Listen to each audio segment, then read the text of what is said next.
Ang aking 7 taong gulang na anak ay nagbigay sa akin ng babala tungkol sa aking asawa. Ang panginginig ng kanyang boses ay mas nakagimbal sa akin kaysa sa anumang malakas na alarm. Mama, may ibang babae si Daddy. At kapag umalis ka sa biyahe mo, kukunin niya ang lahat ng pera mo. Si Aliyah Ramos, 39 taong gulang, ay may mainit na tingin na nagtatago ng matalas na isip. Mula sa labas, ang kanyang buhay ay tila ganap na kontrolado. Ang kanilang bahay sa isang tahimik at eksklusibong subdivision sa Makati ay moderno at malinis. Laging may amoy na nagbibigay ng pakiramdam ng tahanan. Nagtatrabaho siya bilang financial consultant para sa isang international firm. Isang trabahong mapanghamon ngunit mataas ang kita, na nagpapahintulot sa kanyang magkaroon ng sapat na oras para sa kanyang anak na si Leo. Noong gabing iyon, katatapos lang ni Aliyah na suriin ang isang ulat para sa isang mahalagang pulong. Sa Singapore, ang flight niya ay naka-schedule sa Martes ng umaga. Naglilipat siya ng mga formal wear sa kanyang walk-in closet habang si Leo, ang kanyang 7 taong gulang na anak, ay naglalaro ng jigsaw puzzle sa carpet. Si Leo ay isang matamis, sensitibong bata na ang katalinuhan ay madalas na nagugulat kahit ang kanyang mga guro. Tiniklop ni Aliyah ang isang puting blusa at tinawag si Leo mula sa loob ng aparador. Tandaan mo, sasama ka kay Daddy simula Martes. Ha? Opo. Sa loob lang ng 2 gabi. Hindi sumagot si Leo. Tahimik lang siyang nagkabit ng piraso ng puzzle. Napansin ni Aliyah ang kakaibang katahimikan ng bata. Ngunit naisip niyang nagko-concentrate lang ito. Pagkatapos ng lahat, minsan ayaw ng mga bata na umalis ang kanilang mga ina. Nang gabing iyon, nakapajama na si Leo. At hiniling niya kay Aliyah na manatili pa ng matagal sa tabi niya. Bago matulog, humiga ito sa tabi niya. Inilapag ang ulo sa kanyang dibdib. At nanatiling tahimik sa loob ng ilang minuto. Hanggang sa may ibinulong siya na humati sa gabi. Mama! Bulong niya nang hindi tumitingin. May girlfriend si Daddy. Natigilan si Aliyah. Akala niya ay mali ang kanyang narinig. Ano nang sabi mo? Anak! Na may girlfriend si Daddy. Kinausap niya ito sa telepono kagabi nang akala niya tulog na ako. Nasa din siya. Sinabi niya sa babae na kapag umalis ka sa biyahe mo, pupunta sila sa bangko. At may gagawin sila sa pera. Naramdaman ni Aliyah ang malamig na takot na bumaba sa kanyang likod. Nilunok niya ng mariin. Ano bang eksaktong narinig mo? Leo! Sinabi niya sa babae na wala ka at may 3 araw sila para tapusin ang lahat. Tumawa ang babae at sinabi na sa wakas ay makakahinga na sila ng maluwag. Niyakap ni Aliyah ang kanyang anak ng walang salita. Naririnig niya ang malakas na pagtibok ng kanyang puso sa dibdib. Isang apurahang babala. Mabilis na nakatulog si Leo. Ngunit si Aliyah ay hindi pumikit ng gabing iyon. 3:00 ng madaling araw. Bumangon siya at bumaba sa kusina para magtimpla ng kape. Binuksan niya ang mahinang ilaw sa dining room at binuksan ang kanyang laptop. Naghahanap siya sa kanyang mga email. Ng isang file na natanggap niya ilang linggo na ang nakalipas. Ito ay scan ng ilang dokumento na pinapirma sa kanya ni Miguel. Pagkatapos lang ng kanyang gallbladder surgery. Sinabi ni Miguel na para lang i-update ang kanilang insurance policies. Nahanap niya ito, 5 pahina. Maliliit na letra. Nakalilitong legal na termino. Ngunit isang heading ang agad na nakakuha ng kanyang atensyon. General Power of Attorney with Broad Authority. Kumirot ang kanyang sikmura. Binuksan niya ang isa pang dokumento. Authorization for Administration of Assets and Property. In the event of medical contingency. Nanginginig ang kanyang mga kamay. Naalala niya ang hapon na pinirmahan niya ang mga papel na iyon. May tahi pa siya mula sa operasyon. Si Miguel ay mapagmahal. Maasikaso. Hinainan siya ng tsaa.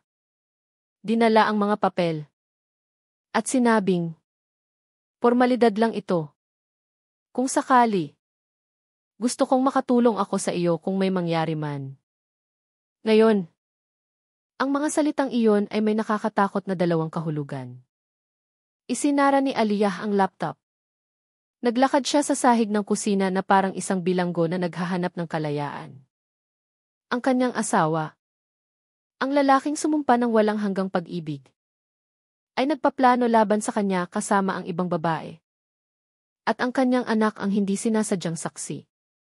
4:30 ng umaga. Tiningnan niya ang kanyang maleta. Nakapak na ang lahat. Ngunit ngayon, ang ideya ng pag-alis sa Maynila ay nagdulot sa kanya ng matinding takot. Sa halip na matulog, binuksan niya ang kanyang work notepad at nagsimulang magsulat ng listahan ng mga tanong. Gaano na sila katagal? Sino siya? Bakit niya gustong kunin ang pera ko? Gaano kaseryoso ang pinirmahan ko? Nasa panganib ba ako sa batas? Pagsikat ng araw, nagising si Miguel na parang walang problema. Hinalikan niya si Aliyah sa noo at nagtimpla ng kape. "Napak mo na ba lahat?" tanong niya. Sagot ni Aliyah. Pinagmamasdan ang bawat kilos. Bawat salita niya na parang estranghero ito. "Anong oras ang alis mo sa Martes?" "Ang flight ko ay 6 oras de. Kailangan kong umalis sa bahay ng 4 oras 30 minuto. Tumango si Miguel.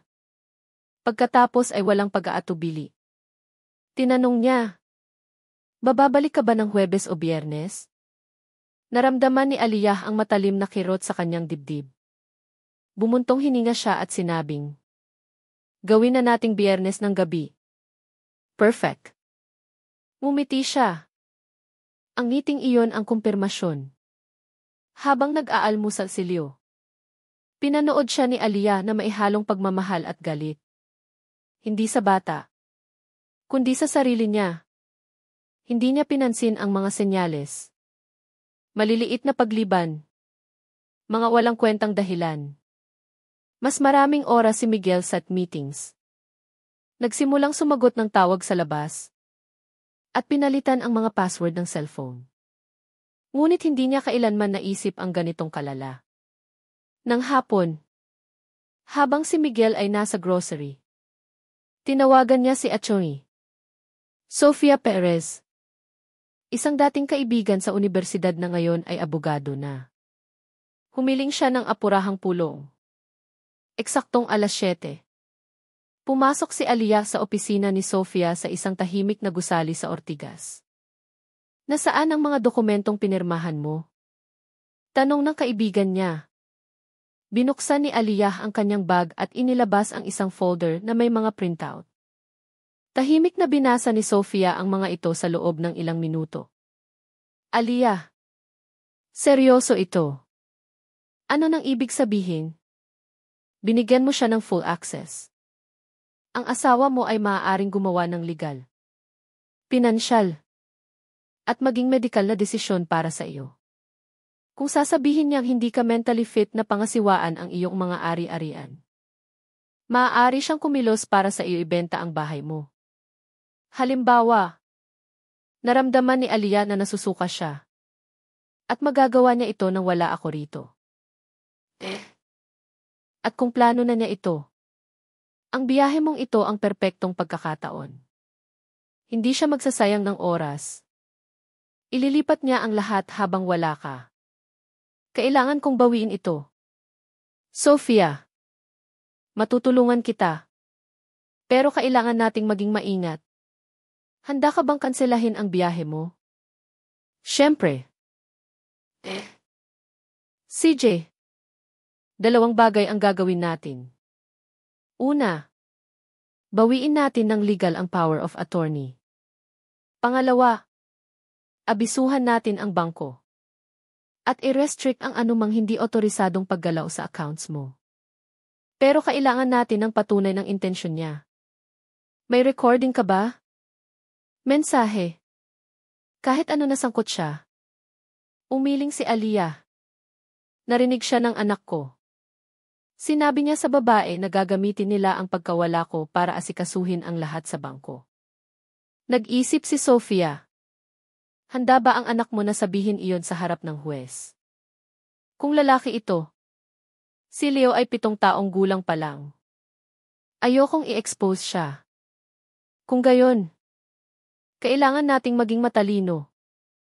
Ihahanda natin ang pagbawi at isasara ang lahat ng daan bago pa siya kumilos. Umalis si Aliyah sa kumpanya na may plano. Pag-uwi niya, naghihintay si Miguel sa sala na may hawak na baso ng alak. Tense ka ba? O dahil ba sa biyahe? Tanong niya. Tiningnan niya ito at pilit nang ngumiti. Stress lang sa trabaho. Hindi ako nakatulog ng maayos. Relax ka. Mahal. Magiging maayos ang lahat. Magtiwala ka sa akin. Hindi ko na magagawa iyon. Naisip ni Aliyah habang nakahiga sa kama. Nakatingin siya sa kisam ng ilang oras. Si Leo ay natutulog ng payapa sa kabilang kwarto. Nailigtas siya ng bata nang hindi niya nalalaman.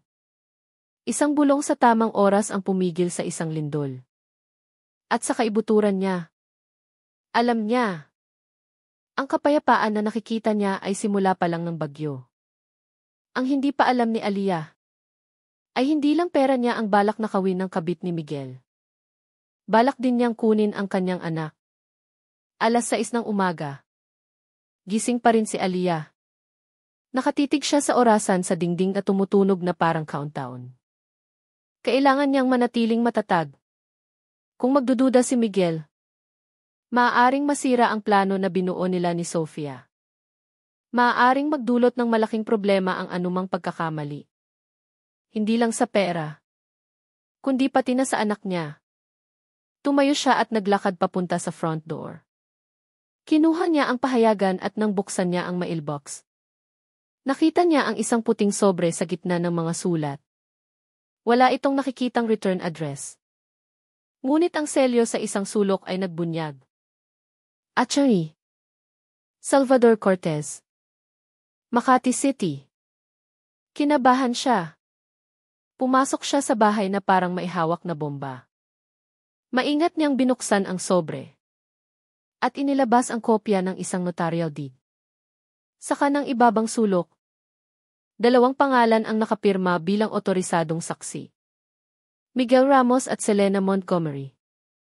Ang pangalang iyon ay parang kutsilyo, na pumutol sa anumang pag-asa na ito ay isang pagkakamali.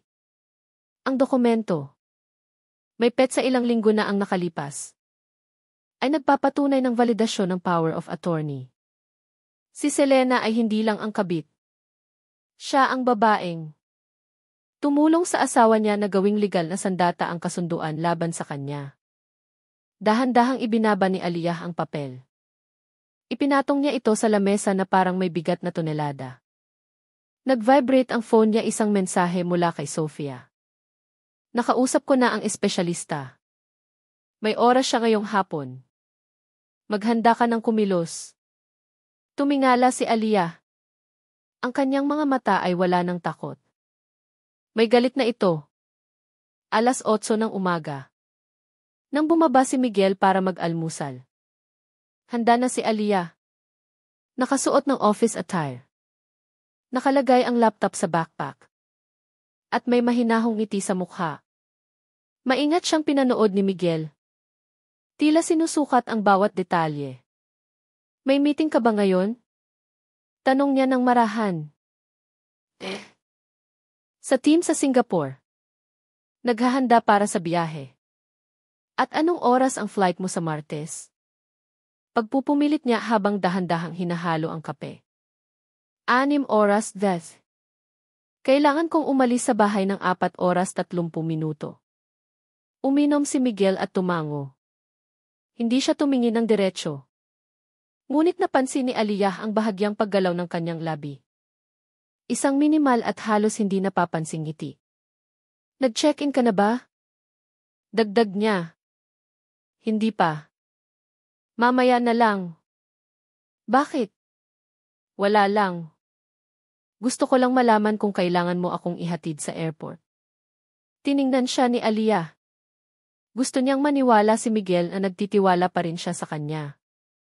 Kahit na bawat selula ng kanyang katawan ay sumisigaw ng kabaligtaran.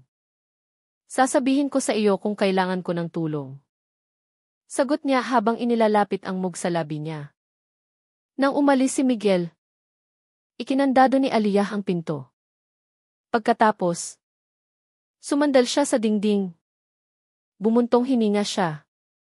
Pinilit niyang huwag umiyak. Ang araw na ito ay hindi para sa luha. Ito ay para sa estratehiya. 11:30. Dumating siya sa firm na itinuro ni Sofia.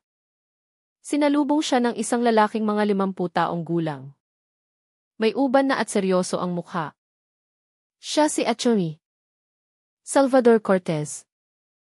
Isang abogado na espesyalista sa pamilya, ari-arian, at pag-iwas sa domestic fraud. Na-review ko ang kaso.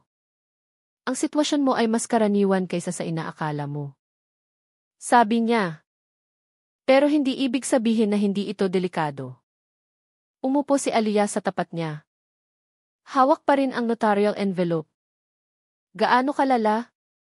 Kinuha ni Salvador ang mga dokumento. Binasa ang mga ito. At tumingala. Ang asawa mo ay may ganap na kontrol sa iyong mga ari-arian. Maaari niyang ibenta ang bahay mo. Ilipat ang iyong mga account. At maging pumirma sa mga desisyong medikal para sa iyo. Legal. Hawak niya ang buong buhay mo sa kanyang mga kamay. Naramdaman ni Aliyah ang panlalamig. At maaari niya akong ideklara na incapacitated.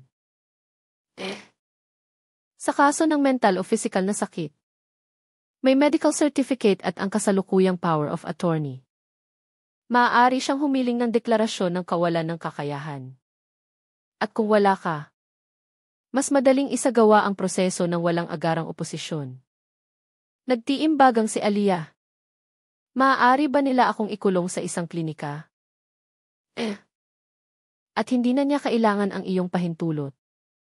Sapat na ang medical order at ang kanyang pirma bilang authorized agent. Huminto si Salvador. May indikasyon ka ba na kasama ito sa kanilang plano? Sinabi ni Aliyah ang tungkol kay Selena. Ang sobre sa mailbox. At ang narinig ni Leo. Sinulat ni Salvador ang bawat detalye. Naiintindihan ko. Gumagalaw na ito. Ano ang magagawa ko? Ipinakita ni Salvador ang kanyang monitor, isang plano na nahahati sa 3 bahagi. Una, babawiin natin ang power of attorney. May direkta akong kontak sa opisina ng abogado. Kung pipirmahan natin ngayon, matatanggap ng asawa mo ang formal na abiso bukas. Ngunit baka maalarma siya. Nag-alala si Aliyah. At kung mag-react siya, kaya nga mahalaga ang pangalawang hakbang. Aalisin natin ang access niya bilang co-signer. Sa lahat ng account mo ngayon, ililipat natin ang mga ito sa mga bagong exclusive at protektadong account sa iyong pangalan. At pangatlo, kailangan natin ng matibay na patunay ng kanilang intensyon. Isang recording. Isang nabigong pagtatangka. Isang bagay na magpapatunay na sinadya ng asawa mo ang kanyang pagkilos. Pinandilatan ni Salvador si Aliyah. Handa ka bang magpanggap na aalis ka sa biyahe? Tumango si Aliyah ng walang pag-aalinlangan. Kahit ano. Para maprotektahan ang anak ko. Ngumiti si Salvador sa unang pagkakataon. Magaling. Kung gayon, lalaruin natin ang parehong laro. Pero mas maganda ang mga barahan natin. Nang gabing iyon, nag-dinner si Aliyah kasama sina Miguel at Leo na parang walang nangyari. Si Miguel ay mas maasikaso kaysa karaniwan. Nagbiro siya sa hapagkainan. Nag-alok na ipak ang ilang gamit para sa biyahe. At marahang hinimas ang buhok ni Aliyah. Hinayaan niya ito. Bawat himas ay isang maskara. Bawat ngiti ay isang sandata. Naalala mo ba ang mga papel na pinirmahan mo ilang linggo na ang nakakaraan? Tanong ni Miguel pagkatapos ng hapunan. Tumawag sa akin ang abogado. May ilang detalye daw na kailangan i-update. Maaari ka bang dumaan sa opisina niya bukas? Naramdaman ni Aliyah ang panginginig. Tumayo siya na nagdahilan na maghugas ng pinggan. Hindi ako pwede bukas. Punong-puno ang araw ko. Mas maganda pagkatapos na ng biyahe. Pero sabi ng abogado, mabilis lang. Isang pirma lang. Dumaan ka na. Mas gusto kong gawin ito ng mahinahon pagbalik ko. Nagkaroon ng tensyonadong katahimikan. Ibinaba ni Miguel ang kanyang kubyerto sa lamesa. Nang mas malakas kaysa kinakailangan. Kahit anong gusto mo. Tumingin si Aliyah para itago ang mukha niya. Ipinikit ang kanyang mga mata. At nagtiimbagang. Alam niyang nasira niya ang plano ni Miguel. At alam din niyang magsisimula na itong magpanik. Kinabukasan. Isinagawa ni Aliyah ang plano kasama si Salvador. Pumirma siya sa pagbawi ng power of attorney. Pinalitan ang kanyang mga account. At inilipat ang lahat ng kanyang ipon sa isang exclusive secure account. Pinrotektahan din niya ang educational fund ni Leo, na tinulungan ni Miguel na likhain. Nang matapos siya, seryosong tumingin si Salvador sa kanya. Simula ngayon, wala na siyang kontrol sa iyo. Pero hindi pa niya alam. At kapag nalaman niya, hindi siya magre-react ng maayos. Tumingin si Aliyah sa bintana. Sa labas, normal ang takbo ng lungsod. Ngunit sa loob niya, digmaan ang lahat. Paano kung may tangkain siya kay Leo? Kung kunin niya ang bata, hindi niya magagawa. Legal. Custody ay shared. Pero kung totoo ang sinabi mo, palagay ko, may ibang plano sila ni Selena. Ano? Tanong ni Aliyah. Seryosong pinagmasdan siya ni Salvador. Paano kung plano nilang palabasin na hindi ka stable? Para maklaim niya ang full custody. Hindi sumagot si Aliyah. Ang mga salita ay nanatili sa hangin na parang lason. Nang gabing iyon, habang nag-empek siya, kunwari naghahanda para sa biyahe. Nakakita si Aliyah ng isang card na nakatago sa mga dokumento ni Miguel. Ito ay para sa isang private psychiatric clinic. Sa likod, may nakasulat na petsa. Miracles. Ika-negatibo 10. 9 oras DE at isang pangalan, E.C. Keisha Grant. Naramdaman ni Aliyah na gumagalaw ang mundo sa ilalim ng kanyang mga paa. Iyon ang plano nila, aalis siya sa Martes. At sa Miyerkules, deklara ni Miguel na hindi siya stable sa tulong ng isang kasabwat na psychiatrist. Pagsapit ng Huwebes, malamang na wala na siyang bahay. Wala ng account. O anak. Tiningnan niya si Leo, na natutulog habang yakap ang kanyang plush leon. Umupo siya sa tabi nito. Hinimas ang buhok niya. At tahimik na sumumpa na hindi niya hahayaang hawakan siya ng mga ito. Si Aliyah ay hindi na lang isang sugatang ina. Siya ay isang babae sa digmaan. At mabilis siyang natutong lumaban gamit ang katalinuhan. Nang sumunod na araw, matapos ihatid si Leo sa paaralan, umupo siya sa driver's seat at kinuha ang kanyang telepono. Binuksan niya ang browser at nag-type ng Selena Montgomery. May lumabas na mga resulta. Isang LinkedIn profile. Ilang notarial record. At isang mention sa website ng isang financial consulting firm. Montgomery and Associates. Nag-click siya sa bawat link na parang nagdi-diffuse ng mga bomba.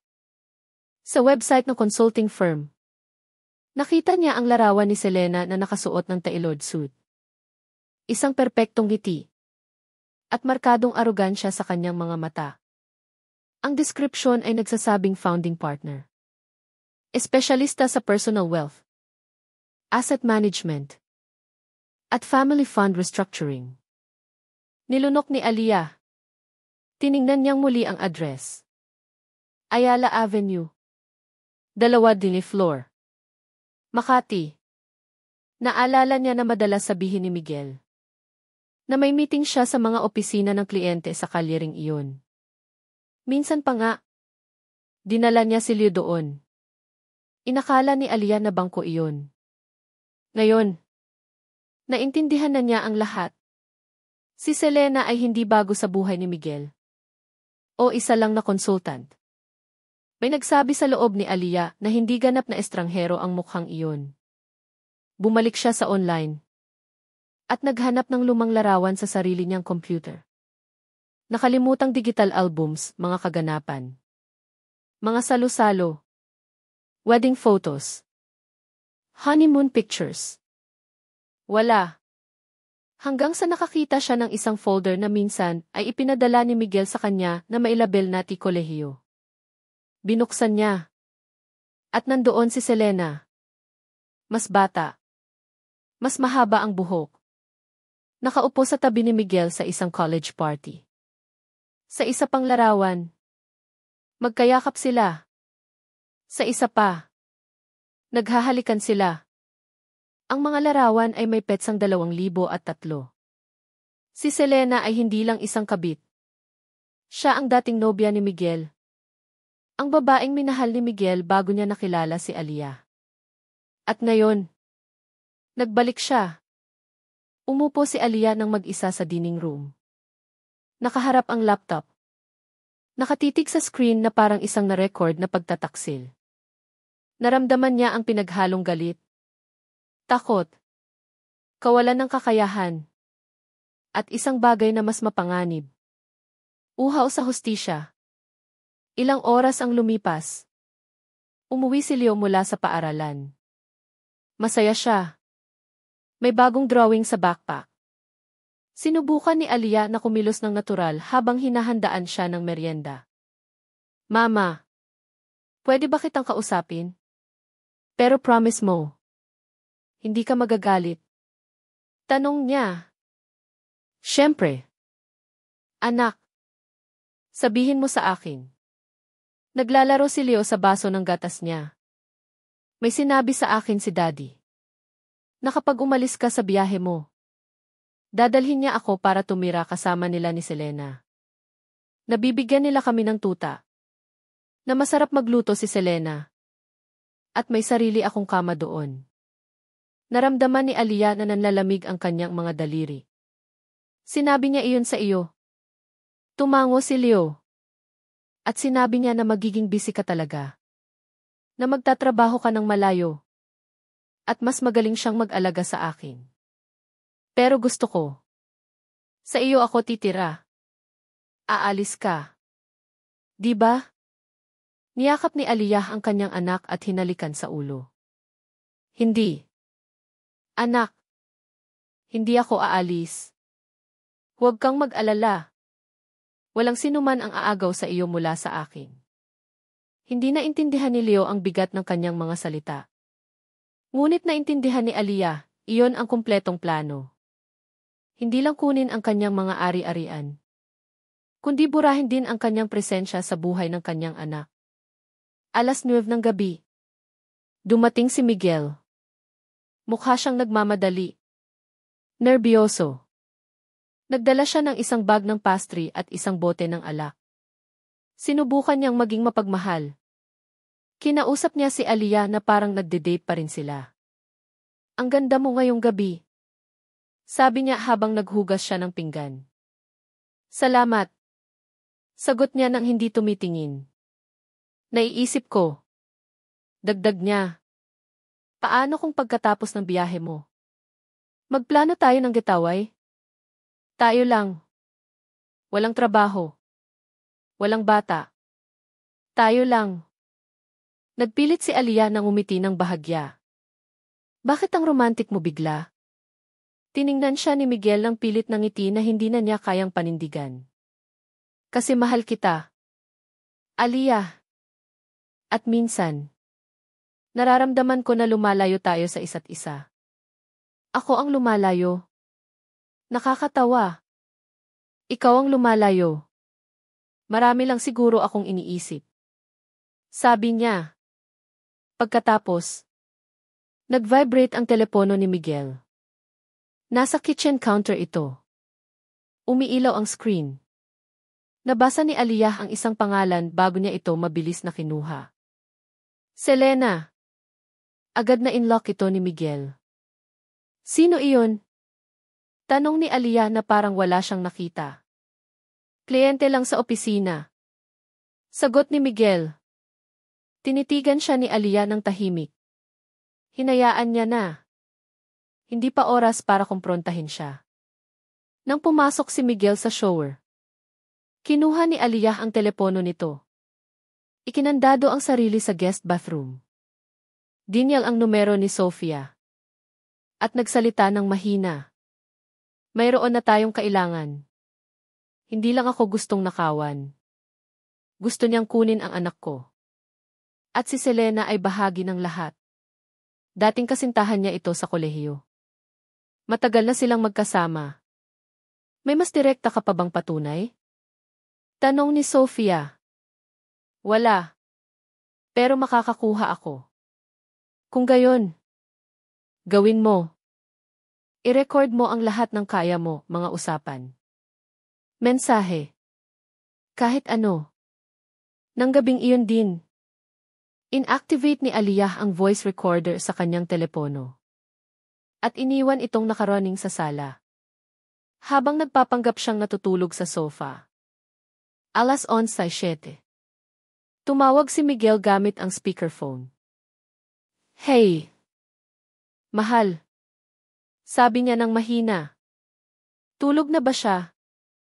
Tanong ni Selena sa kabilang linya. At wala siyang suspetsa. Handa na ang lahat. Sa loob ng 48 oras. Magiging atin na ang lahat. Sigurado ka bang tatanggapin ng abogado ang transfer? Akala niya ay para sa family restructuring. Pumirma na siya ng authorization nang mag-surgery siya. Hindi niya man lang napansin. At ang bahay din. Pero ginawa natin ito sa pamamagitan ng real estate firm. Natanggap na ng bayaw ko ang down payment. Kailangan na lang nating pirmahan ang deed. Perfect. Gusto kitang makita bukas. May ipapakita ako sa iyo. Ano iyon? Ipapakita ko sa iyo ng personal. Pero bibigyan kita ng clue, red lace. Nagpigil hininga si Aliyah. Alam niyang kailangan niyang isave ang bawat segundo ng pag-uusap na iyon. Patuloy na nag-record ang aparato hanggang sa nag-hang up sila. Kinabukasan, dinala ni Aliyah ang recording kay Salvador. Seryosong nakinig ang abogado. Isusulat ang mga petsa at pangalan. Mabuti. Sabi niya nang matapos. Mayroon na tayong patunay ng premeditation at isang asset transfer na isinasagawa. Binanggit niya ang isang real estate firm. At na natanggap na ng bayaw niya ang down payment. Imbestigahan ko ang corporate name. Nang hapong iyon, tumawag si Salvador kay Aliyah mula sa opisina niya. Nahanap ko na. Ang real estate firm ay tinatawag na Southern Properties. Nakarehistro ito sa pangalan ni Damian Montgomery. Kapatid ni Selena. Nalula si Aliyah. Ibinibenta nila ang bahay ko sa isang shell company. Na ginawa ng pamilya ng kabit niya. Pero kung kikilos tayo ngayon, mapipigilan natin ito. Kailangan nating mag-file ng injunction. At isang apurahang kahilingan para sa property review. Dahil sa vitiated consent ngayon. Gawin mo.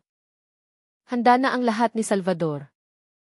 Nang gabing iyon, umuwi si Aliyah. Nagpanggap na nag-reserve ng sasakyan papuntang airport. Iniwan ang isang walang laman na maleta sa paanan ng hagdan. At niyakap si Leo ng mahigpit bago ito patulugin. Hindi siya nagpaalam. Bumulong lang siya sa tainga nito. Bukas, magiging maayos ang lahat. Ang hindi alam ni Miguel ay pinapanood na siya. At ang sarili niyang mga salita ang nagtatak ng kanyang pagkawasak. Nagising si Aliyah bago tumunog ang alarm. 4:12 ng umaga. Ang dilim sa kwarto ay ganap. Ngunit sa loob niya, may kalinawan na hindi niya pa nararanasan. Ang katiyakan na malapit na siyang baguhin ang lahat. Tahimik siyang bumangon. Nagsuot ng parehong maong at t-shirt na inihanda niya kagabi. Kinuha ang walang laman na maleta na inilagay niya sa paanan ng hagdan. At bumaba ng walang ingay. Natutulog si Miguel sa katabing silid, na parang inaasahan niyang magdiriwang ng isang tahimik na tagumpay kinabukasan. Naniniwala siyang mangyayari ang lahat ayon sa kanyang plano. Si Aliyah ay wala. Handa nang ilipat ang bahay. Malapit nang maubos ang mga account. Handa na ring kunin ang anak. At isang bagong buhay kasama si Selena bilang final flourish. Ngunit ang lahat ng iyon ay isang maingat na inihanda na kasinungalingan. Inilagay ni Aliyah ang maleta sa trunk ng kanyang kotse. Sinimulan ang makina. Itinuro ang hisik sa airport. At umalis sa subdivision ng hindi lumilingon. Mga 4 na kanto ang layo. Pinahinto niya ang kotse.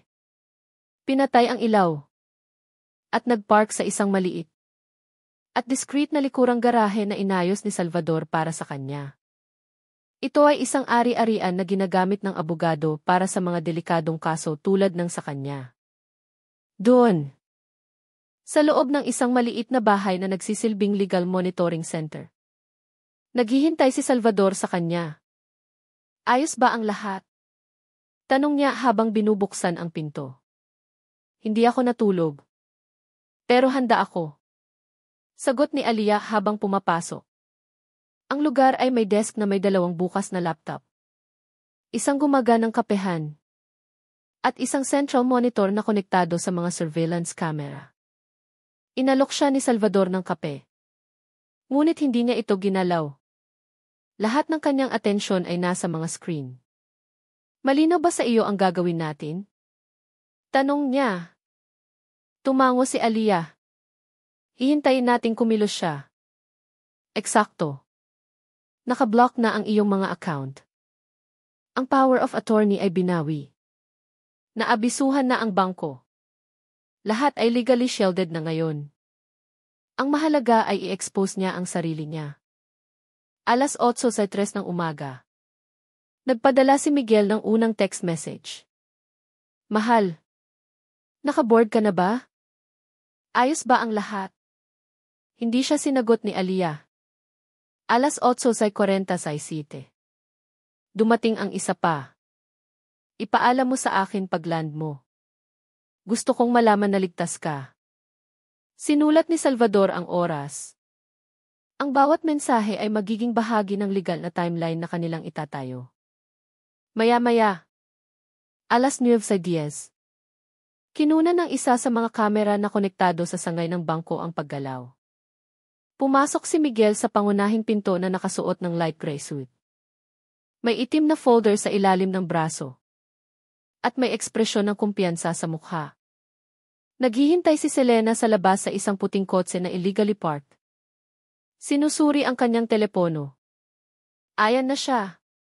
Bulong ni Aliyah. Hindi inaalis ang tingin sa screen. Tingnan natin kung gaano katagal bago niya tanggalin ang maskara. Sabi ni Salvador habang inactivate ang recording. Lumapit si Miguel sa executive service area. Ipinresinta ang kanyang at ibinigay ang mga dokumento. Ang kamera ay nakatutok mula sa isang discreet na anggulo. Bahagyang naririnig ang usapan sa pamamagitan ng ambient microphone na inautorisa ng bangko para sa mga legal na kaso. Bilang legal na ahente ni Ginang Aliyah Ramos, gusto kong i-liquidate ang pondo sa account number. Ang executive, isang babae na mga 40 taong gulang. Sinuri ang kanyang computer. Nagbago ang kanyang mukha. Maingat siyang tumingala. Isang sandali lang po. Tinawag niya ang kanyang superior. Isang matangkad na lalaki na may salamin ang lumabas sa likod ng salamin. Sinuri ang mga papel. At pagkatapos ay tumango ng tuyo. Dinampot niya ang telepono at nagdial ng extension. Sumimangot si Miguel. Ipinag-krus ang mga braso. May problema ba? Tanong niya sa isang tensyonadong boses. Vini-verify lang namin ang impormasyon. Sagot ng manager. Lumabas si Selena sa kotse at lumapit sa pinto. Tumingin sa loob ng may kaba. Naglakad-lakad siya habang tinitingnan ang relo niya. Sa kamera, narinig nila si Miguel na bumubulong sa kanyang hininga. Dapat tapos na ito ngayon. Wala ang asawa ko. Naramdaman ni Aliyah na bumilis ang tibok ng puso niya. Ang marinig ang mga salitang iyon mula sa kanyang bibig ay parang may nakasulat. Nakumpirmasyon. Bumalik ang manager na hawak ang folder. Ginoong Ramos, kailangan ko po kayong ipaalam na ang power of attorney ay binawi. Wala pang 24 oras ang nakalipas. Higit pa rito, ang access mo bilang co-signer ay tinanggal na. Wala ka ng otorisasyon na gumawa ng anumang paggalaw sa mga account na ito. Namutla si Miguel. Imposible yan. Ulitin ko. Sir, wala kang legal na otorisasyon. At ang mga dokumentong iprinisinta mo ay invalid. Baliw ito. Pumirma siya dito. Ako ang asawa niya. Na-update na ang sistema.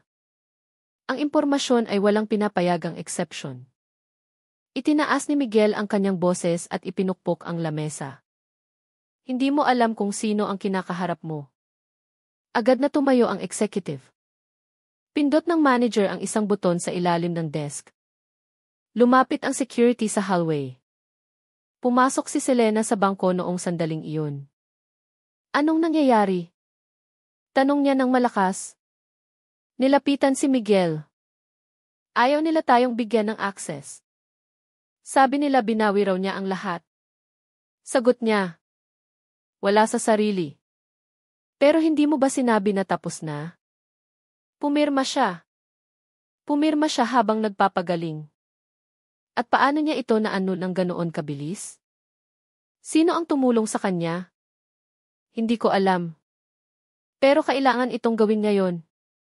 Nakinig si Aliyah sa bawat salita mula sa laptop. Ni-record ni Salvador ang lahat ng real-time. Lahat ng kailangan nila para sa isang kaso ng pagtatangkang pandaraya ay nandoon. Audio. Video. Mga petsa.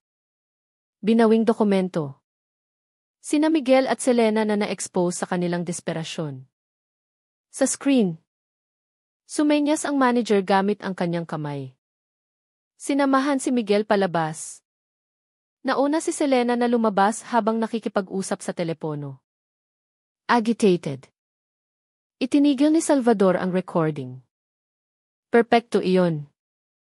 Niyakap ni Aliyah ang kanyang mukha. Hindi siya umiyak. Ngunit napakalaki ng emosyonal na bigat. Ang makita siya. Marinig siya. Ang malaman na sinubukan niyang isagawa ang lahat. Ay mas masakit kaysa sa anumang inisip na pagtataksil. 11:02 ng tanghali. Nag-vibrate ang telepono ni Aliyah. Si Miguel iyon. Hindi siya sumagot. Nag-vibrate ulit ito. Pagkatapos ay isa pang numero. Pagkatapos ay isang text message, nasaan ka? Bakit mo ginawa ito? Kailangan nating mag-usap ngayon. Tiningnan siya ni Salvador. Huwag kang sasagot. Hayaan mo siyang magsalita sa kawalan. Bawat tawag, bawat desperadong mensahe ay patunay ng kanyang kaalaman sa plano. At ang iyong malinaw na posisyon ay ang biktima. Bumuntong hininga si Aliyah. Paano kung umuwi siya? Ano ang hinihintay natin? Mayroon na tayong hidden cameras na naka-activate at wala ka doon. May airtight alibi ka. Bawat minuto ng araw na ito ay dokumentado. 2:21 ng tanghali. Isang alerto ang lumabas sa screen. Si Miguel ay nasa harap ng kanilang bahay. Kumakatok sa pinto. Malakas na kumakabog. Pagkatapos, naglakad-lakad siya. Kinuha ang kanyang telepono. At tumawag ulit. Aliyah. Sagutin mo ako. Nasaan ka? May kinausap ka ba? Sino ang naglagay nito sa isip mo?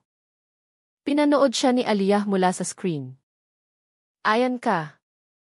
Bulong niya. Ang lalaking nagsabing mahal ako. Umupo si Miguel sa harap ng hagdan. Nakadikit ang telepono sa tainga. Malakas na humihinga. Dumating si Selena ilang minuto pagkatapos. Lumabas siya ng kotse at nakipagtalo kay Miguel. Nakuna ng kamera ang mga galaw. Ang pagsigaw niya. At pagtapo ng telepono sa lupa. Mukha silang mag-asawa sa gitna ng chaos. Ang maskara ng pagiging perpekto ay nabasag. At ang natira ay isang gulo na hindi na nila makontrol. 2:30 ng hapon. Umalis sila. Pinatay ni Salvador ang monitor. Aliyah. Sapat na ito para mag-file ng reklamo para sa pagtatangkang pandaraya. Paglabag sa tiwala. Pamimiki ng dokumento. At paggamit ng power of attorney sa masamang paraan.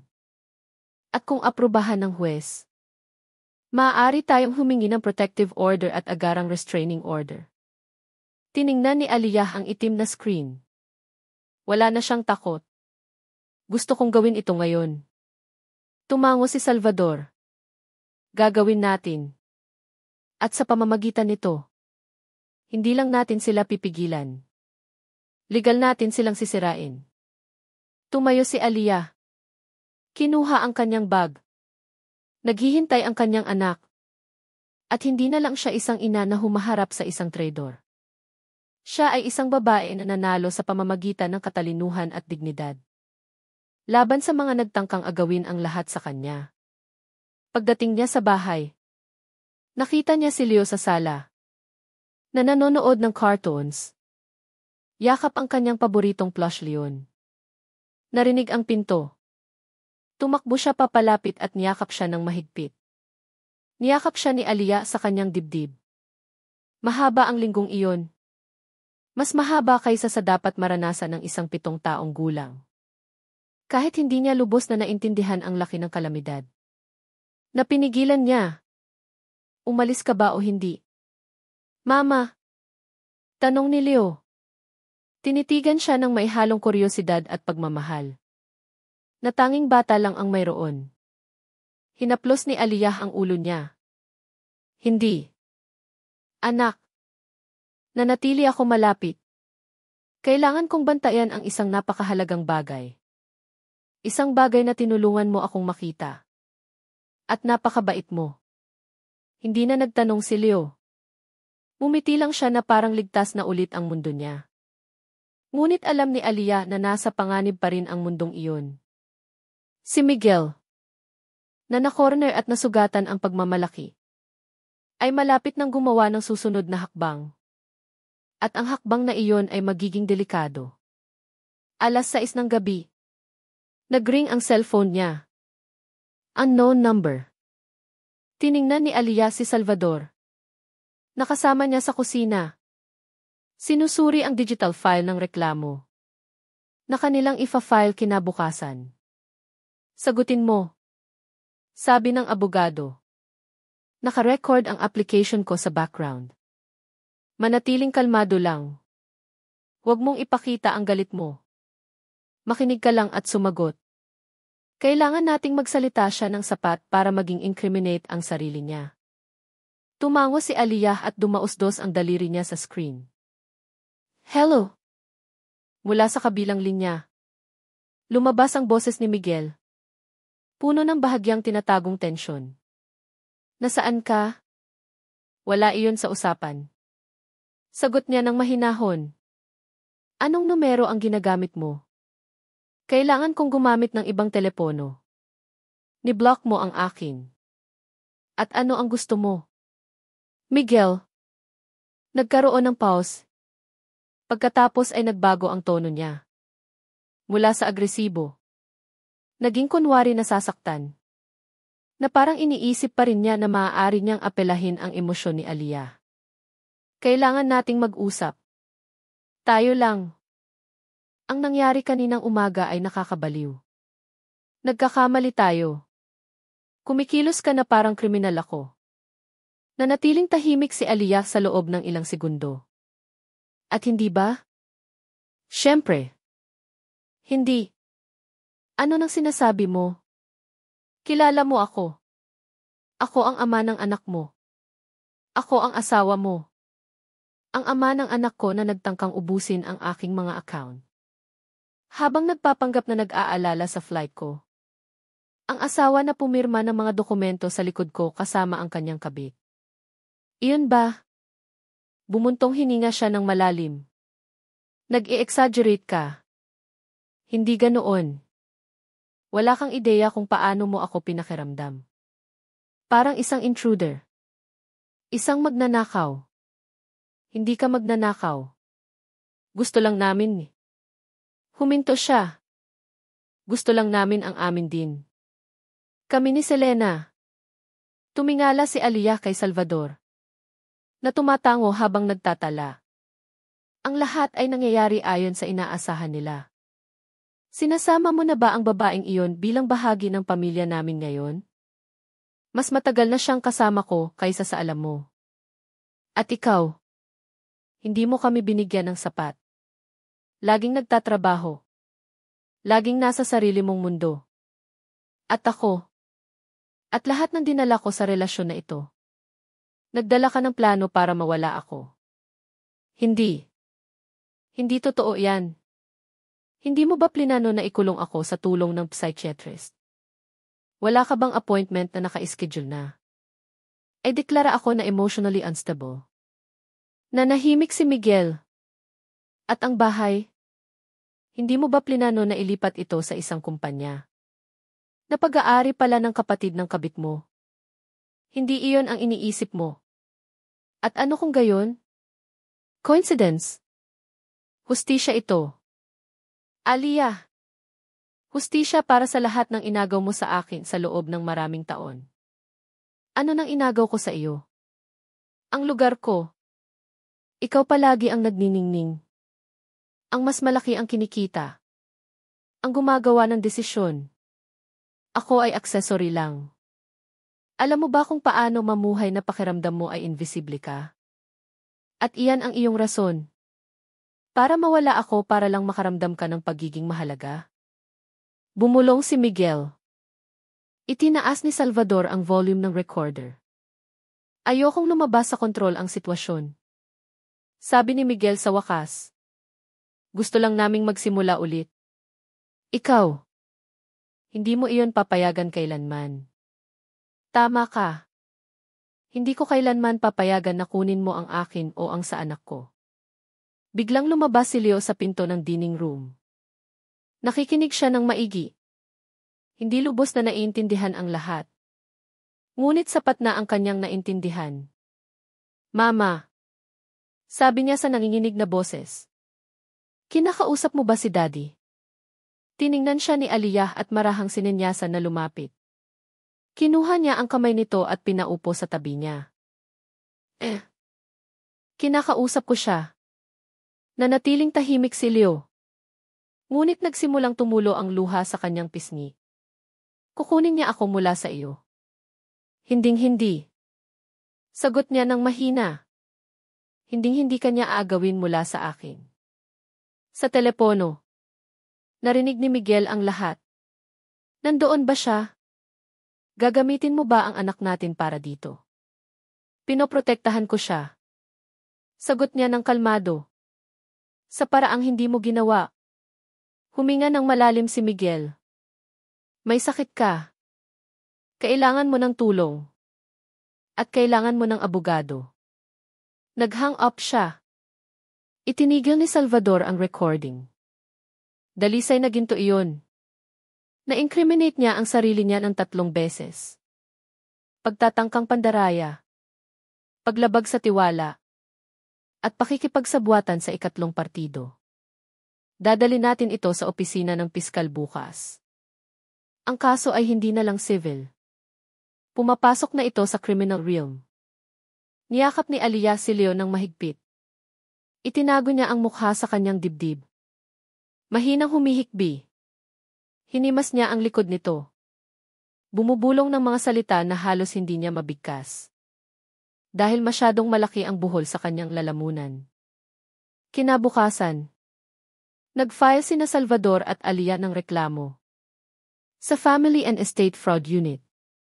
Inilakip nila ang recording, ang mga binawing dokumento, mga screenshot ng notary appointments, ang pagtatangka sa bangko, at ang background ni Selena Montgomery.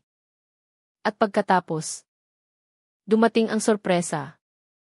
Sinuri ng isa sa mga investigador ang file ni Selena. At nakakita ng isang nakaraang reklamo ng workplace fraud para sa signature falsification sa dating consulting firm nito. Siya ay tinanggal sa trabaho dahil sa pag-alter ng kontrata ng walang pahintulot ng kliyente. Sa isang kaso na hindi umabot sa paglilitis. Ngunit naayos sa labas ng korte. Nagsalita si Salvador. Iyan ang nagbibigay sa atin ng perpektong anggulo.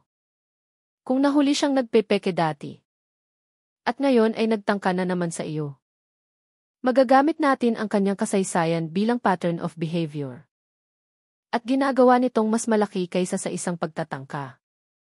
Ito ay recidivism. Hindi sumagot si Alia. Naramdaman lang niya na sa wakas, unti-unting inaalis ang bigat sa kanyang likod.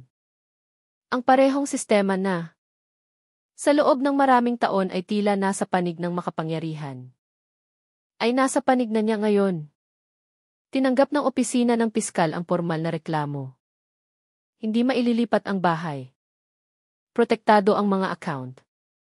At ang pinakamahalaga, sinimulan ang investigasyon para sa pagtatangkang estate fraud, pamimiki ng dokumento, at emotional abuse sa isang menor de edad. Nang gabing iyon, umupo si Alia sa sofa kasama si Leo. Nanood sila ng pelikula ng magkasama. Tumawa sila minsan. Ngunit nang makatulog si Leo na nakayuko sa tabi niya, pinanood siya ni Alia ng tahimik. Alam niyang ang pinakamahirap na bahagi ay paparating pa. Alam niyang hindi mananahimik si Miguel. At hindi hahayaan ni Selena na ipahiya siya ng pagkatalo ng walang laban. Ngunit ngayon, hindi na siya nag-iisa. Ang batas ay kasama niya. Ang ebidensya ay nasa kanyang panig. At ang kanyang anak ay natutulog ng payapa. Iyon lang ang kailangan niya sa ngayon. Dahil ang susunod na mangyayari ay magiging definitibo. At hindi siya handang mawalan ng isa pang pulgada, isa pang luha, o isa pang segundo. Ang General Court Building ay nakatayo na parang isang konkretong tor. Sa gitna ng abalang mga avenue at hindi kilalang mga mukha ng Makati. Tiningnan ito ni Alia mula sa kotse. Habang sinuri ni Salvador ang mga dokumento sa huling pagkakataon. Nasa kanyang kandungan ang kanyang leather briefcase. At sa loob, ang bawat pahina ay isang bukas na sugat, mga patunay, mga capture, recording, mga testimonya, lahat ng kailangan, upang pigilan ang sistema na magpanggap na opsyonal ang hustisya. Handa ka na ba? Tanong ni Salvador nang hindi tumitingin sa kanya. Walang sinuman ang handa para dito. Sagot niya sa matatag na boses. Pero gagawin natin. Pumasok sila sa pangunahing pinto 8:02 ng umaga. Ang hangin ay amoy papel, kape, at pinigilang kaba. Binati ni Salvador ang isang opisyal na nakausap niya noong hapon bago iyon. Ibinigay ni Alia ang kanyang pumirma sa mga form at dinala sa isang maliit na waiting room na may puting dingding at isang discreet na kamera sa sulok. 8:17. Dumating si Miguel. Nakasuot siya ng itim. Walang kurbata. Katabi niya si Selena na nakasuot ng dark sunglasses at gray blazer, na hindi nagtagumpay sa pagtatago ng tensyon sa kanyang mukha. Iniiwasan ni Miguel na tumingin kay Alia. Ngunit si Selena, hindi. Tinitigan niya ito ng may halong galit, paghamak, at takot. Dahil alam niyang lalabas na ang lahat. Ang huwes na mamumuno sa preliminary hearing ay isang lalaking may puting buhok, makapal na kilay, At may sukat na boses. Ang kanyang tono ay nagpapahiwatig ng otoridad ng walang kahirap-hirap. Ang uri ng huwes, na mas maraming nakitang pagtataksil kaysa sa kasalan sa kanyang buhay. Umupo siya. Sinuri ang mga file. At hiniling sa panig ng nagsasakdal na magsimula. Tumayo si Salvador. Bumuntong hininga si Aliyah. Iginagalang na huwes. Ang aking kliyente ay biktima ng isang serye ng sinadyang aksyon ng kanyang asawa. At ni binibining Selena Montgomery na may layuning agawin ang kanyang ari-arian. Inolify ang kanyang legal na kapasidad. At kunin ang custody ng kanyang menor de edad na anak. Inilakip namin ang dokumentaryong ebidensya. Mga audio at video recording. At mga testimonya. Higit pa rito, iprinisinta namin ang ebidensya na nagtangka ang mga akusado na gumamit ng power of attorney na nakuha sa pamamagitan ng panlilinlang. Pinirmahan noong panahon ng pagpapagaling mula sa isang major surgery. Sinuri ng huwes ang mga papel. Huminto sa mga selyo, petsa, at lagda. Gumawa siya ng ilang tala. Pagkatapos ay tumingin kay Miguel. Ginoong Ramos, mayroon ka bang gustong ideklara? Tumayo si Miguel. Nanginginig ang kanyang boses sa simula. Ngunit pagkatapos ay nakakita siya ng matatag at halos nagagalit na tono. Iginagalang na huwes. Ang lahat ng ito ay isang pagkakamali. Ang aking asawa ay dumadaan sa isang emosyonal na krisis. Mayroon siyang kasaysayan ng matinding anxiety. Siya ay nasa ilalim ng patuloy na pressure sa loob ng maraming taon. Sinusubukan ko lang siyang protektahan. Pumirma siya sa mga dokumento ng may ganap na kaalaman. Ang ginawa namin ay para sa ikabubuti ng pamilya. Walang panlilinlang at walang intensyon na saktan siya. Nagbigay ng tuyong tawa si Aliyah. Hindi niya ito napigilan. Tumingala ang huwes. Ginang Ramos, gusto mo bang magsalita? Tumayo si Aliyah. Hindi nagmamadali. Ang kanyang dark blue dress ay nagpapatingkad sa kanyang katatagan. Hindi nanginginig ang boses niya. Ginamit mo ang aking medical recovery bilang isang oportunidad. Hindi ka matalino. Isa kang duwag. Pumirma ako sa mga papel na iyon habang may morphine sa sistema ko. Sinabi mo sa akin na insurance update iyon. Hindi mo ako binigyan ng pagpipilian. At habang natutulog ako sa sofa, nagtatangka kang nakawan ako ng bahay kasama ang iyong kabit. Ang aking mga account. At ang aking anak. May recording ako ng lahat. Si Selena na nagsasabing sa loob ng 48 oras. Magiging atin na ang lahat. Ikaw na sumisigaw sa bangko na wala ang asawa ko. Nandito ang lahat. At lahat ay may petsa. Oras. At konteksto. Tumingin sa baba si Miguel. Mahigpit na ipinag-krus ni Selena ang kanyang mga braso. Higit pa rito. Patuloy ni Aliyah. Nagsalita ang anak ko. Sinabi niya sa kanyang guro na natatakot siya. Na sinabi sa kanya ng kanyang ama na kapag umalis ako, titira siya kasama ni Selena. Na magkakaroon sila ng tuta. Na parang sapat na iyon para burahin ang kanyang ina. Humiling ng katahimikan ang huwes sa isang bahagyang senyas ng kamay. Pagkatapos, hiniling niya na ipresenta ang audio at video. Ang recording sa bangko. Ang tawag sa telepono. Ang intercepted conversation sa pagitan ni Miguel at Selena. Ang bawat salita ay pumuno sa silid na parang isang hatol. Walang nagsalita. Walang huminga. Nang matapos sila, sumandal ang huwes sa kanyang upuan. Matapos makinig sa ebidensya. At dahil sa malinaw na indikasyon ng pamimeke ng dokumento, intensyon na mandaya, at emotional manipulation sa isang menor de edad, ako ay magpapalabas ng mga sumusunod na precautionary measures. Isang restraining order laban kay Ginoong Miguel Ramos at Binibining Selena Montgomery. Pabor kay Ginang Aliyah Ramos at sa kanyang menor de edad na anak. Higit pa rito, iniutos ang pagyelo ng anumang pagtatangkang asset transfer. Hanggang sa maayos ang main case. Literal na bumagsak si Miguel. Bumagsak siya sa kanyang upuan. Na parang nawala ang lahat ng hangin sa kanyang baga. Kinuha ni Selena ang kanyang purse at umalis sa silid ng hindi lumilingon. Humiling ang huwes ng koordinasyon sa social services. Ilang oras ang lumipas. Bumisita ang isang social worker sa paaralan ni Leo. Kinausap niya ang guro nito, ang counselor. At pagkatapos ay ang bata mismo.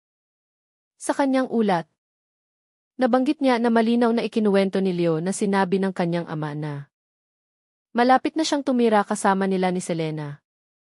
At na masyadong pagod ang kanyang ina para alagaan siya. Iniulat din ang mga iwasang pag-ugali ni Miguel. Sa mga nakaraang school meetings, kung saan iniiwasan niya ang mga emosyonal na paksa. At nililimitahan ang sarili sa pagtalakay sa logistics, schedule, at routine. Ang ulat ay nakakawasak, negligence of emotional well-being, at attempted manipulation sa kapaligiran ng menor de edad. Para sa layunin ng sapilitang paghihiwalay mula sa ina ay kumpirmado. Natanggap ni Aliyah ang dokumento sa bahay at binasa ito ng tahimik. Ang bawat salita ay isang punyal. Ngunit ito rin ay isang pader na nagpoprotekta sa kanya.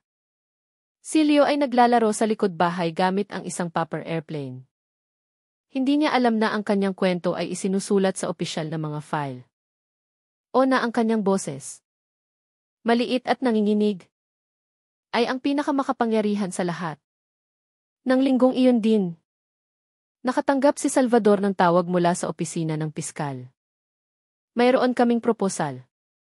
Sabi nila, kung pumayag ang apektadong partido, maaari kaming mag-alok ng settlement para maiwasan ang mahabang paglilitis. Sina Miguel at Selena ay handang tanggapin ang formal na responsibilidad para maiwasan ang pagkakakulong. Ang kasunduan ay binubuo ng 3 taon ng probation. Buong restitution para sa anumang nabigong financial movement. Pagkawala ng mga karapatan sa anumang shared assets. Criminal records para sa pagtatangkang pandaraya at pamimiki ng dokumento. At voluntaryong pag-iwan sa shared custody. Ibinaba ni Salvador ang telepono at tumingin kay Aliyah. Ano nang tingin mo? Gusto kong markahan siya. Gusto kong malaman ng mundo kung sino siya. Pero higit sa lahat, gusto ko ng kapayapaan. Gusto kong lumaki ang anak ko nang hindi na. Kailangan pang makita ang refleksyon na iyon sa kanyang mga mata. Kung gayon, tanggapin natin. Pumirma sila sa kasunduan 2 araw pagkatapos. Hindi tumingin si Miguel kay Aliyah kahit minsan. Ang mukha ni Selena ay nakatago sa likod ng dark glasses. Na hindi nagtago ng kanyang pagkatalo. Ang pagpirma ay mabilis. Halos routine. Na parang ang mga pagtatangka sa pagtataksil. Pagnanakaw, at emosyonal na pagkawasak, ay maaaring tatakan ng itim na tinta sa simpleng papel. Nang umalis si Aliyah sa gusali kasama si Salvador, nilanghap niya ang pinakamalinis na hangin na naramdaman niya sa loob ng maraming buwan. Para bang tumigil ang bigat sa kanyang dibdib. Sa bahay, naghihintay si Leo na may hawak na drawing. Ikaw ang superhero ko. Nakasulat dito. Kasama ang isang stick figure na may pulang kapa. Ngumiti siya. Niyakap niya. At sa unang pagkakataon sa mahabang panahon, ginawa niya ito ng walang takot. Nanalo siya hindi lang sa kaso, kundi ang katiyakan na walang pagtatangka ng manipulation. Walang matinding pagtataksil. Walang peking dokumento. At walang malamig na salita ang makakatalo sa isang ina na determinadong protektahan ang kanyang pag-aari. At ang laban na iyon ang hindi nasa batas o sa file, kundi sa puso nanalo na siya. Ang panahon ay hindi nagbubura, ngunit nagbabago. Ang dating larangan ng emosyonal na digmaan ay ngayon ay isang mapayapang tahanan. Ang mga pader na dating nagbabantay ng mga sekreto at tensyon ay ngayon ay may nakadikit na mga drawing. Mga parirala na nakasulat sa marker. At ang amoy ng bagong lutong cookies. Si Leo, ngayon 12 taong gulang, ay tumangkad ng higit sa inakala ni Aliyah. Ang kanyang boses ay mas malalim. Ang kanyang tingin ay mas matatag. Ngunit napanatili niya ang parehong mapagbantay na mga mata na 5 taon na ang nakalipas. Ay nagbunyag ng katotohanan na nagpabago sa lahat. Natutulog pa rin siya na bahagyang nakabukas ang bintana. At nagsiset pa rin ang alarm clock ng kalahating oras na mas maaga kaysa sa kailangan. Para lang makapaghanda ng hindi nagmamadali. Sabi ni Aliyah. Gusto niya ang katahimikan ng umaga. Ngunit alam niya na may iba pa. Alam niya na si Leo. Kahit hindi niya sinasabi. Natuto sa murang edad. Na ang lahat ay maaaring magbago anumang sandali. At gusto niyang maging handa. Kung sakali. Ibinenta ni Aliyah ang bahay 1 taon matapos manalo sa kaso. Ayaw na niyang manirahan sa parehong mga espasyo. Kung saan binalak ni Miguel ang kanyang pagkawasak. Lumipat siya sa isang mas maliit ngunit mas maliwanag na tahanan. Na may hardin at isang bukas na kusina. Na naging sentro ng kanyang bagong buhay. Napanatili niya ang ilang piraso ng kasangkapan. Ilang bagay. Ang mahahalaga lang. Na parang kailangan din ng kanyang kaluluwa ng espasyo para makahinga. Nagtatrabaho na siya ngayon ng independently. Umalis siya sa consulting firm. At gumawa ng sarili niyang advisory project. Para sa mga kababaihan sa sitwasyon ng legal na kahinaan. Mayroon siyang 2 empleyado. 3 malalaking kliyente. At 100 kwento. Na nagkukumpirma araw-araw na hindi na sayang ang kanyang laban. Nang umagang iyon, umalis si Leo sa paaralan na may hawak na sobre. Naglakad siya patungo sa kotse na may ngiti na hindi niya maitago. Mama, sabi niya habang nagbabuckle ng seatbelt. Binigyan nila ako nito. Kinuha ni Aliyah ang sobre at maingat na binuksan. Ang logo ng Phoenix Rising Academic Foundation ay nakalimbag sa header. Binasa niya ang liham ng 2 beses. Pagkatapos ay tiningnan siya. Mabilis ang tibok ng puso niya. Inialok nila sa iyo ang full scholarship. Tumango si Leo nang hindi nagsasalita. Hindi ka kapanipaniwala. Sabi niya sa wakas. Talagang hindi ka panipaniwala. Nang gabing iyon, pumunta si Aliyah sa kanyang desk. Binuksan niya ang isang maliit na kahon na kahoy na iningatan niya sa ilalim ng drawer. Kinuha niya ang isang piraso ng papel na nakatupi ng 3 beses. Ito ay isang sulat kamay sa asul na tinta sa simpleng papel. Ito ay iningatan doon sa loob ng 5 taon. Isinulat niya ito sa gitna ng chaos. Nang nagsisimula ng lumabas ang katotohanan at ang buhay ay nakabitin pa rin sa isang sinulid. Hindi niya ito kailanman ipinakita sa kanya. Leo, sabi niya, habang nag-homework ito sa dining room table. Mayroon akong para sa iyo. Inabot niya ang liham nang walang sinasabi pa. Binuksan ito ni Leo na nanginginig ang mga kamay. Habang nagbabasa, nagbago ang kanyang mukha. Lumabo ang kanyang mga mata. Kinagat niya ang kanyang labi. Tinapos ang pagbabasa. At idiniin ito sa kanyang dibdib. Sinulat mo ito nang nangyayari ang lahat. Hindi ko alam kung kailan ang tamang oras. Pero alam ko na ngayon. Niyakap siya ni Leo. Wala siyang sinabi. Hindi na niya kailangan. Nang sumunod na araw, nakatanggap si Aliyah ng legal na abiso. Ang nagpadala ay isang firm na hindi niya kilala. Binuksan niya ang dokumento. Nang may parehong kalamigan na natutunan niyang linangin sa mga nagdaang taon. Nagtatangka si Selena Montgomery na makipag-ugnayan sa kanya. Sa pamamagitan ng isang abogado hindi para sa negosyo o paghingi ng tawad. Ang dokumento ay maikli. Malabo. Sinabi nito na gusto niyang iparating ang ilang salita. Na nagbago siya. Na humihingi siya ng tawad. Hindi para tubusin ang sarili, kundi para isara ang isang siklo. Humiling ito ng face-to-face meeting. Isinara ni Aliyah ang sobre. Inilapag sa lamesa. Tinitigan ito sa loob ng 5 minuto. Pagkatapos ay tumayo. Pumunta sa kusina. Kumuha ng pusporo. At sinindihan ito. Pinanood niya ang apoy na kumain sa dokumento ng pulgada-pulgada. Hanggang sa maging itim na abo ito. Walang karapatan si Selena. Pagkalipas ng 2 linggo, nakakita si Aliyah ng isa pang sobre sa mailbox. Sa pagkakataong ito, hindi mapagkakamalan ang sulat kamay. Miguel. Hindi na kailangan ng pirma. Ang kanyang sulat ay nakatatoo sa kanyang alaala. Umupo siya sa hardin. Malinaw ang langit. Binuksan niya ang sobre ng walang emosyon. Mahaba ang liham. Sinabi niya na nawalan siya ng trabaho. Na iniwan siya ni Selena. Na ayaw na ng kanyang mga magulang na makialam sa kanya.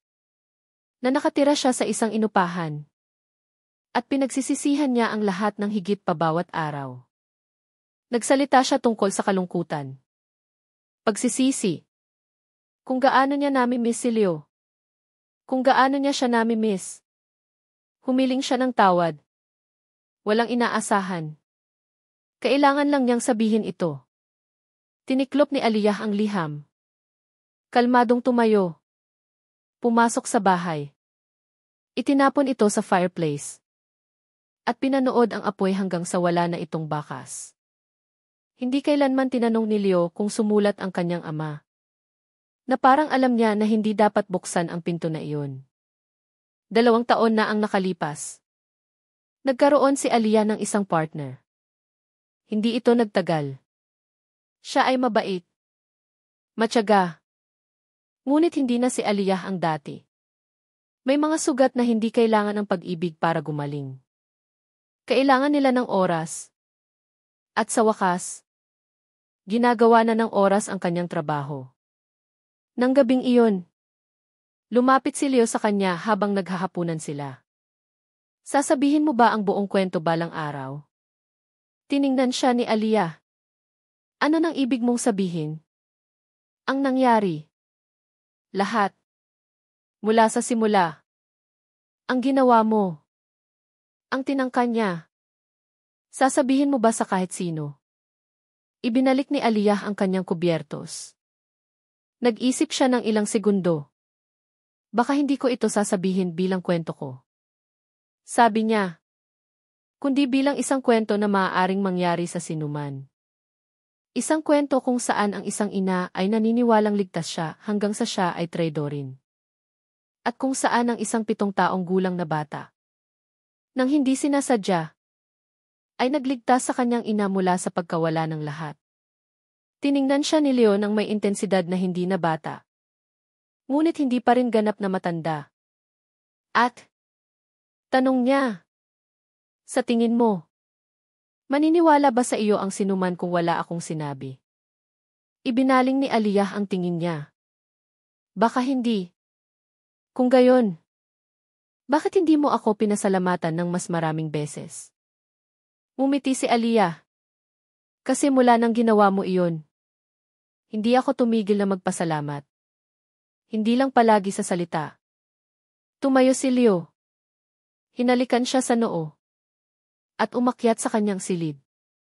Dahan-dahang sumara ang pinto. Nanatiling nakaupo si Aliyah. Tiningnan niya ang ilaw sa itaas ng lamesa. Ang orasan na nagmamarka ng 10 oras 47 minuto. Ang tablecloth na siya mismo ang nagtahi noong pinakamahihirap na gabi. Pinayagan niya ang sarili niya na lumuha. Isa lang. At hindi iyon dahil sa kalungkutan o kahit ginhawa. Ito ay luha ng closure. Dahil wala nang kailangang ayusin. At wala nang kailangang bawiin. Ang kwento ay natapos. At sa kanyang panloob na boses. Na parang may nagdidikta sa kanya mula sa kaibuturan ng kanyang kaluluwa. Alam ni Aliyah na kung magpasya siyang ibahagi ang kanyang pinagdaanan, Sisimulan niya ito ng ganito. Ang pera ay hindi sumusukat sa pag-ibig. Sumusukat ito sa kasakiman. At minsan, ang pagtataksil ay hindi nagmumula sa isang kaaway, kundi sa taong katabi mo matulog. Ngunit totoo rin na ang pinakadalisay na pag-ibig ay maaaring magmula sa isang 7 taong gulang na anak, na sa isang bulong ay nagligtas ng iyong buhay. Nagustuhan mo ba ang kwento? Mula sa anong lungsod o probinsya ka nakikinig? Magkita-kita tayo sa comment section. Kung nagustuhan mo ang kwento, maaari mo akong suportahan sa pamamagitan ng pagpapadala ng super thanks, upang patuloy akong makapaghatid ng mas maraming kwento tulad nito. Maraming salamat sa iyong matamis na suporta. Inaabangan ko ang iyong mga komento tungkol sa kwento. Sa screen, makikita mo ang 2 bagong kwento ng buhay na lubos kong inirerekomenda. Marami pa sa aking channel. Huwag kalimutang mag-subscribe. Magkita-kita tayo sa susunod na kwento ng buhay, nang may pagmamahal at paggalang.